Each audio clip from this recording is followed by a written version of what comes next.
In September of 1940, while the echoes of boots marching through Europe caused Japan to debate its entry into the tripartite pact with Germany and Italy, a solitary and somber voice resonated in the halls of power in Tokyo. Isoroku Yamamoto, a man who knew the adversary better than any of his contemporaries, issued a warning that sounded like a death sentence. He categorically stated that such an alliance would inevitably lead to a catastrophic conflict with America. Before Prince Konoe, his honesty was brutal and stripped of any blind patriotism, declaring that, if he were forced to fight against the Americans, he could guarantee 1 year of breathing room.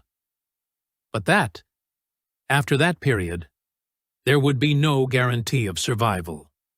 In October of that same year, he was even more surgical when speaking with the Minister of the Navy, Admiral Koshiro Oikawa, establishing a timeline for disaster. He would do his best for 6 months, acting with a frenetic fury in the first half of the year, but confessing his total lack of confidence for the second or third year of a war of attrition. To understand this prophetic clarity, we must look at the origins of Isoroku Yamamoto, born on April 4, 1884, in Nagaoka. He was the 6th son of an impoverished teacher who was already 56 years old at the time of his birth, a detail that earned him the name Isoroku, which in Japanese literally means the number 56. In 1916, the young officer followed the tradition of social advancement by being adopted by the prestigious Yamamoto family. But he already carried the scars of reality on his body.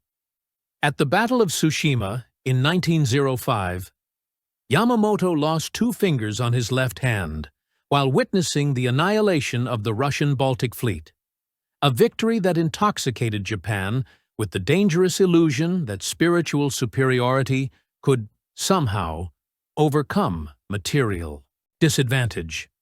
While his compatriots celebrated, the veteran of Tsushima silently understood that that triumph had only occurred because Russia was fighting thousands of miles from home while facing an internal revolution.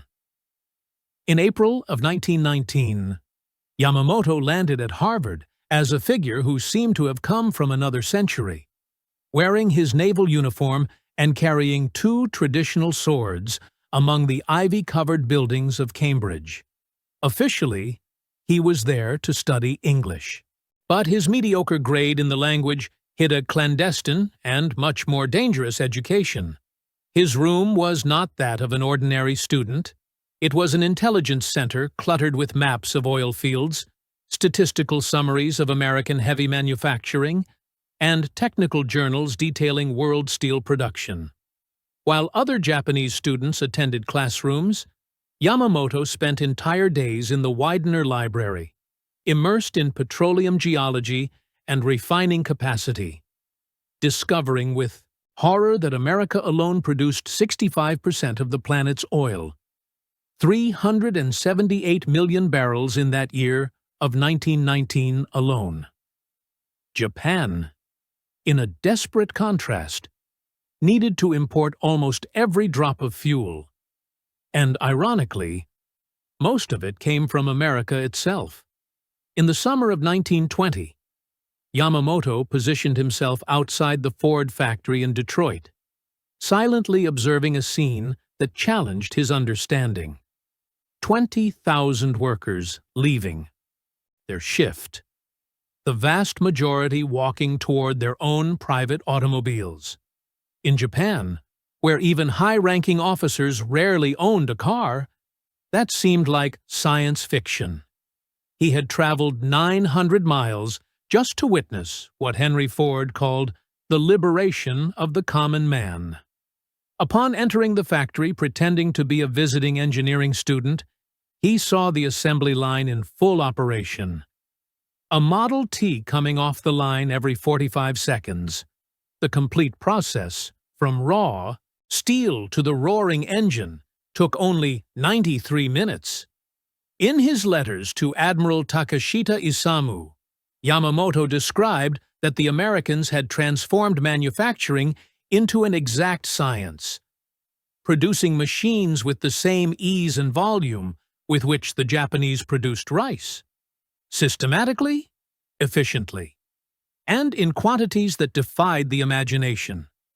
The numbers he collected were overwhelming. American vehicle production had jumped from 485,000 in T-Tour 1915 to 2.3 million in 1920. There was a car for every 13 Americans, while in Japan, the ratio was 1 for every 5,000 people. Yamamoto realized something his generals ignored.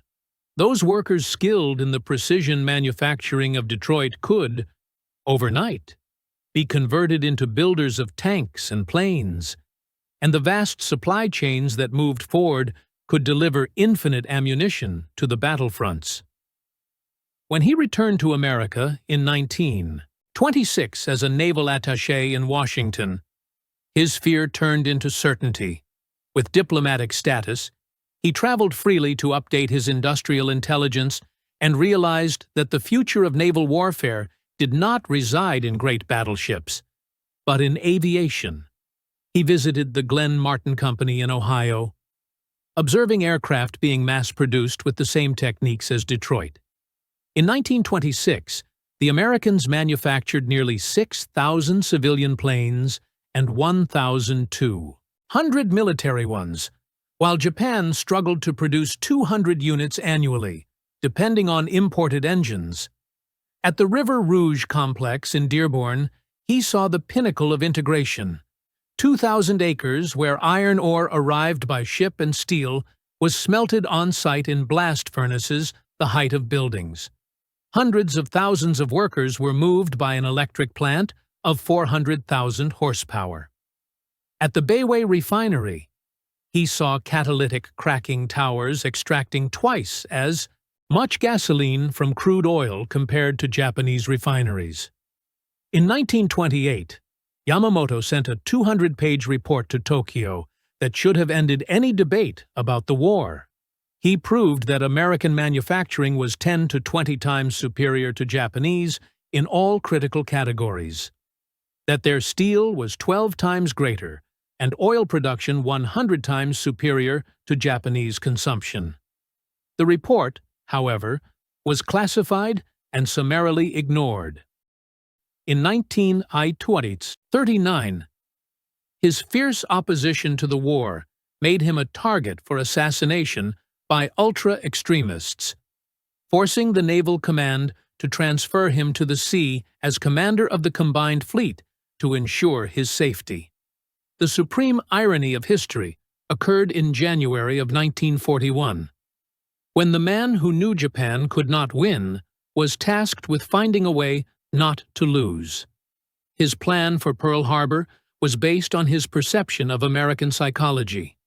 He believed that a devastating and sudden blow could shock America and lead it to a quick negotiation before its gigantic economy could mobilize.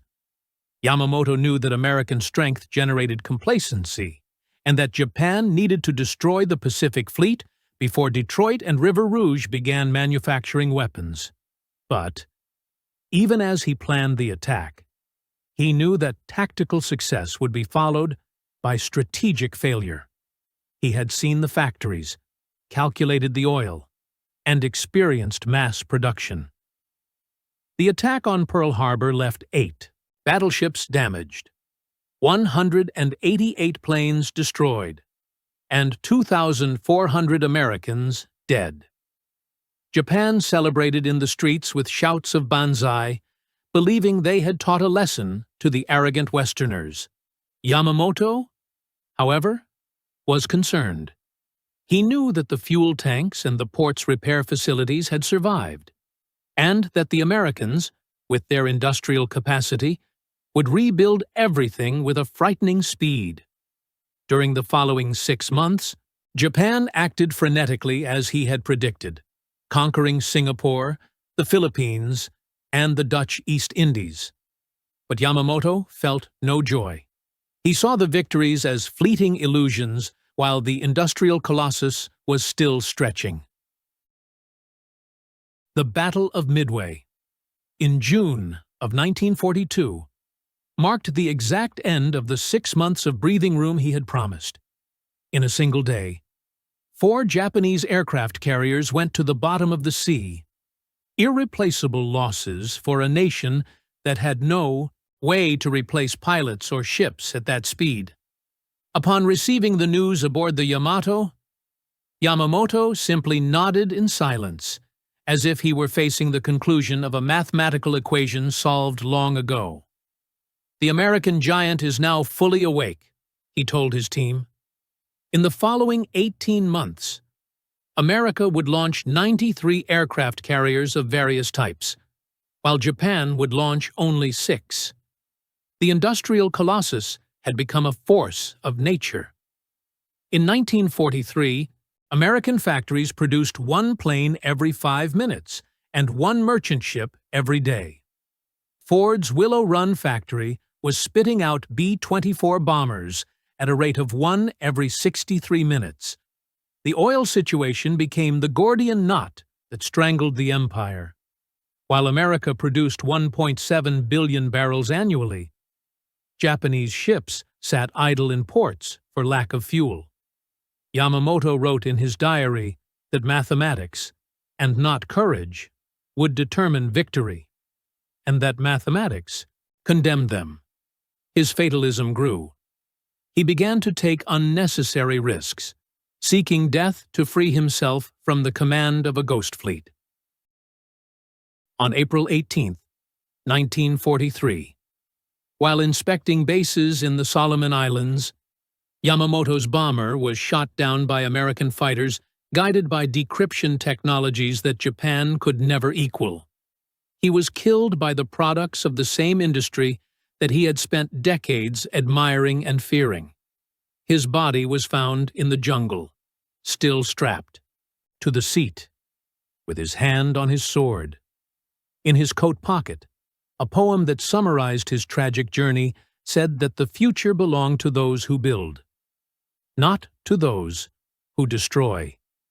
His death removed the only leader who understood the scale of the impending disaster. His last words written to his successor were a testament of realism. He warned that they would inherit a fleet condemned by industrial mathematics, where each lost ship would be replaced by 3 American ones, and each plane by 10.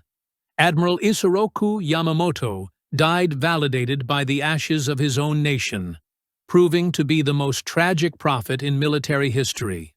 A man condemned to lead a war that he had already lost the moment he visited his first assembly line in Detroit.